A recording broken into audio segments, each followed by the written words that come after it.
Arestado ang isang 40 anyos na security guard matapos iturong sospek sa pamamaril sa dalawang babae sa isang subdivision sa Pavia, Iloilo noong Abril 15 taong kasalukuyan. Isa sa mga biktima ang nasawi habang isa naman ang sugatan. Mabilis na naresolba ng Pavia Police ang kaso sa loob ng 24 oras sa pamamagitan ng CCTV footage, mga testigo at backtracking operation. Ang mabilis na pagkakadakip ay patunay ng epektibong pagpapatupad ng focus agenda ng PNP sa crime prevention at mabilis na law enforcement response sa ilalim ng pamumuno ni Chief PNP, Police General Jose Melencio C. Nartatis Jr.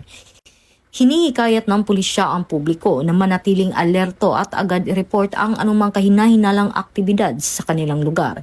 Ito ang bagong PNP para sa bagong Pilipinas, serbisyo mabilis, tapat at nararamdaman.